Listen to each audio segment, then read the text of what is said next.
Je m'appelle Alex Taylor, je suis journaliste européen. C'est mon plaisir d'être votre animateur comme l'année dernière pour ces It's a pleasure for me to be the facilitator.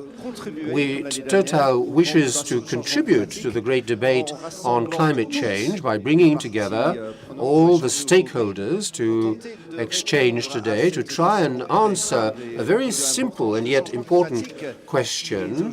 Climate change, which is an undeniable reality today, is it also a source of opportunities? So that is the keynote question, the question which will guide all our debates. There are 500 of you today. We have employees of the Total Group, and we have researchers, NGOs, students are here to listen to the high-quality speakers who have accepted our invitation. And we have Christina Figueres, Rachel Keitz, and Jeremy Sachs, who you will see on the trade. There are headsets for simultaneous interpretation. Headsets, if you need a translation into English, everything will be in English or quite a lot in French today. Total is organizing this event in partnership with BFM Business. We are being broadcast live and on BFM TV. Let's give them a round of applause.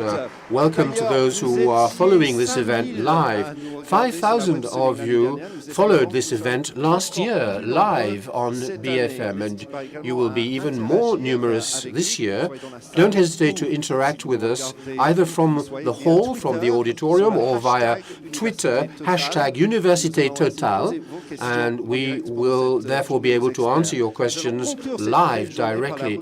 And at the end of the day, we will be awarding the prizes for sustainable business, and I will be a very strict timekeeper for all the panel discussions because we have a very long agenda.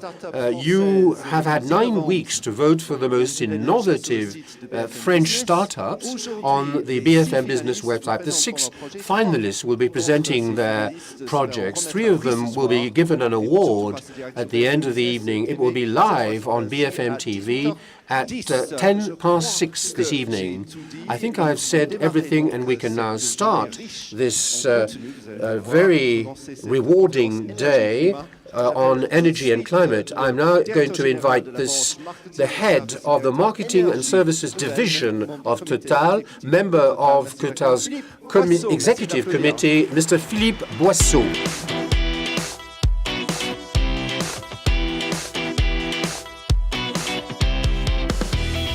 Good morning, everybody.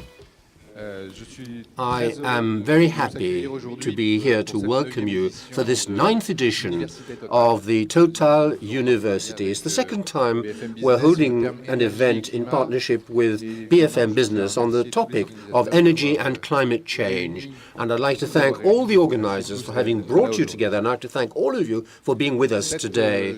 This day should have been introduced by Christophe de Margerie. Energy and climate change was a topic to which he attached great importance, and I have decided to start my introductory speech by quoting from Christophe de Margerie. He used to say this. A few weeks ago, he was saying, for a few years now, we have been repeating that the world is changing and that the world has never changed so fast as today.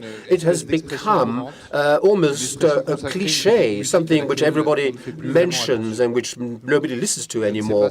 I don't know if the world is changing faster than before. What I do know, though, is that it has never been so uncertain. Why is there so much uncertainty? Mainly because of a phenomenon which has always existed, but which is accelerating, the energy transition, which is the key to our future. This challenge is a source of 2 convictions.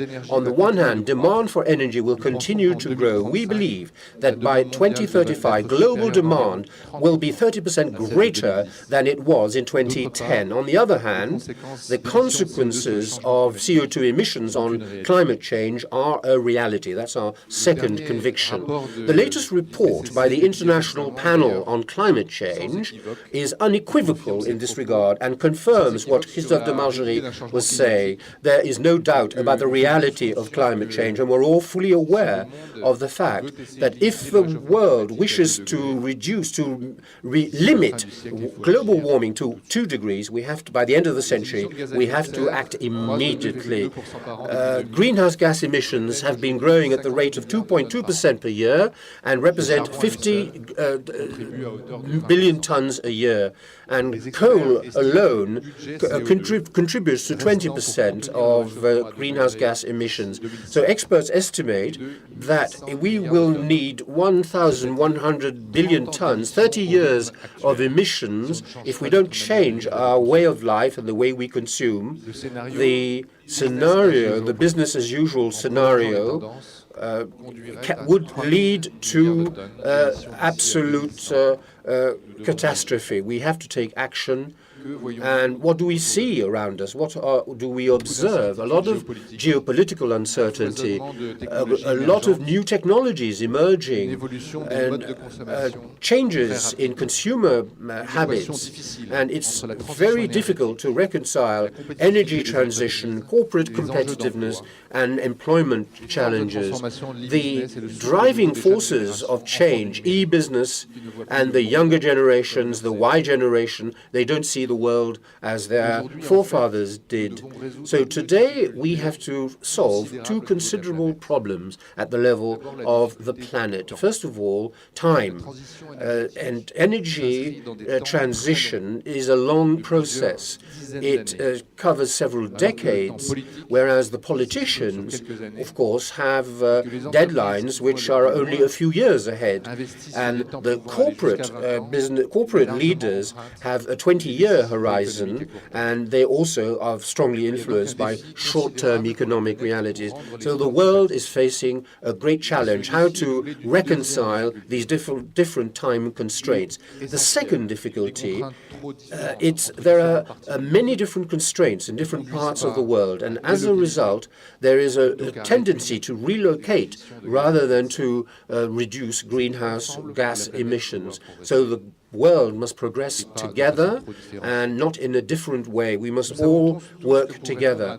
So to rise to this challenge, we need to multiply contributions on 3 issues. We need to consume less. That's energy efficiency. Secondly, to consume better, change the way we consume energy. And the thirdly is to change the energy mix by increasing the share of renewables, the renewable sources of energy.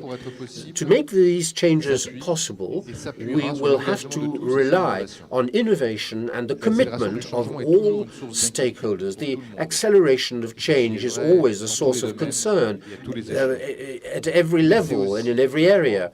But I think it's also has a great potential for opportunities. I'd like to focus on 2 aspects, commitment and innovation. I will now turn to talk to another part of the room. First of all, commitment. The fight against climate change is everybody's business. States, industries, local communities, citizens. And what is striking today is not only the acceleration of climate change, but the growing number of initiatives, local initiatives across the whole of the world. The agreement last week between the United States and China, who represent 40% of greenhouse gas emissions in the world, is a good sign, a positive sign, and it augurs well for the Paris summit in 2015. The mayors of the largest cities have taken initiatives as well.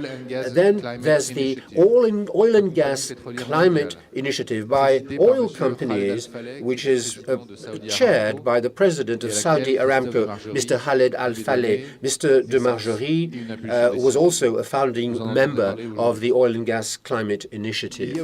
And there are also a lot of very local initiatives by socially responsible citizens, many initiatives, circular energy, renewable energy, sharing.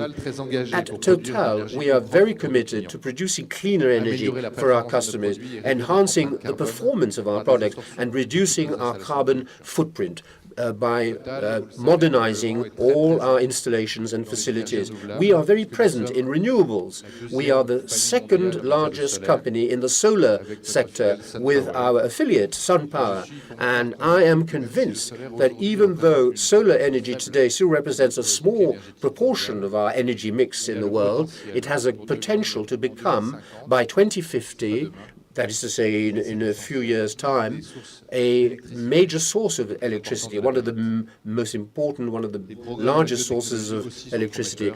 A lot of progress, promising progress, is being made in biotechnologies, although it will take longer. That's why we have a new baseline committed to better energy. The second aspect, innovation, is first and foremost a state of mind. It's transforming the world through digitization, convergence between electricity, telecoms, digital, smart networks, home energy management, combining solar energy, batteries, rechargeable hybrid vehicles, plug-in hybrid vehicles, and technological innovation is focusing more and more on systemic innovation, combining many different activities. Michel Serres talks about La Petite Poussette and the development of internet with platforms or websites like BlaBlaCar, WeWeCar, which are partners of the Total Group, by the way, and are our guests here today. I'm also thinking of the circular economy, the crowdfunding. These are new ways of approaching economic realities, and they will make their contributions as well. But the customer is more and more at the heart of these initiatives, a responsible player in this more responsible approach, and their demands, the demand for services is increasing, and the digitization revolution has accelerated this trend. At Total, I'm delighted to chair a team called at Total Marketing and Services. We are completely changing our relationship with customers based on digitization. There's also the great potential for technological innovation in semiconductors, which will help to improve solar technologies, cross-fertilization between nanotechnologies and science of materials, and algorithms based on the progress of mathematics will allow us to manage big data and to optimize complex systems. And genetics and biotechnologies will also bring new solutions to chemicals and biofuels. It's also the dynamism of the startups, and we will be awarding prizes this evening that reflect the dynamism of startups, which benefit from the ecosystem, the laboratories, university and research institutes, and startups and companies. Total supports and invests in startups specialized in batteries, testing new breakthrough technologies, looking at new forms of transport, responsible sharing of economic benefits. Some will be successful, some will disappear. The important thing is to stimulate dynamism and to be audacious. So today, the partnership between Total and BFM aims to think about solutions based on discussions, testimonials, and exchanges of views. So this is our modest contribution to the COP21 summit meeting, which will take place in Paris in a year's time. And we have a very pragmatic and yet optimistic approach. Climate change should be a source of opportunities and the driving force for a more sustainable world.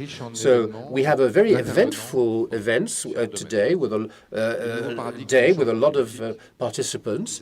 The new paradigms of climate change, the possible agreements between China and the United States. Climate change, how can we turn climate change into an economic opportunity with the input of Rachel Kite of the World Bank?